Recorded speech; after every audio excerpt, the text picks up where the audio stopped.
మాకంటే ముందు మీకే తెలుసు. కలిసినప్పుడు ఎవ్రీ ఈవెంట్ ఇవి వేదిక నుంచే ప్రారంభించాం. అక్కడి నుంచి ముందుకెళ్ళాం. ఆ రోజు చెప్పాం, ఈ రోజు ఒకటి చెప్తున్నాం. మా ఆలోచన ప్రజలు గెలవాలి, రాష్ట్రం నిలబడాలి. అంతవరకు సాధించగలిగాం. 55.38% ఓట్లు పడ్డాయి. దీంట్లో తెలుగుదేశానికి 45.60% పడ్డాయి.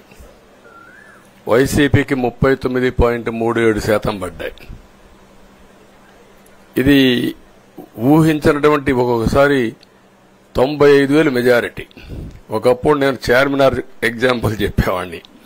చార్మినార్ అంటే అక్కడ ఎంఐఎం కంచుకోట, అక్కడ ఎప్పుడు ఎక్కువ ఓట్లు వచ్చేటివి. ఆ తర్వాత కుప్పం, సిద్దిపేట పోటీ పడేటి రెండో స్థానానికి.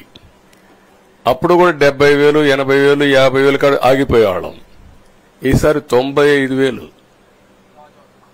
94,000, మళ్ళా 92,000, 91,000. మంగళగిరి లాంటి కాన్స్టిట్యున్సీలు 91,000 మెజారిటీ. ఏ విధంగా అభివర్ణించాలో నాకైతే అర్థం కాదనమాట. అంతా ఇదెళ్లిపోయినాయి. ఇవన్నీ చూసిన తర్వాత ప్రజలు ఇచ్చిన తీర్పు మీరు చూస్తే అహంకారం, నియంతృత్వం, విచ్చలవిడితనం, ఏదంటే అది చేస్తాననుకుంటే ప్రజలు క్షమించే పరిస్థితులు లేరు. అదే ఈరోజు నిరూపించే పరిస్థితికి వచ్చారు. ఒక మాటలో చెప్పాలంటే ఈసారి వీళ్ళు చేసింది గుణపాఠం పాలకులకు కాదు, అవినీతి అహంకారంతో ముందుకు పోయే ఎలాంటి ధ్వంసకారులకైనా ఇదే జరుగుతుందని నిరూపించారు ప్రజలు. దానికి మనస్ఫూర్తిగా అభినందిస్తున్నా. అదే సమయంలో 5 సంవత్సరాలు మా కార్యకర్తలు పడిన ఇబ్బందులు, చాలా మంది స్లీప్లెస్ నైట్స్, కంటి నిండా నిద్రపోని పరిస్థితి.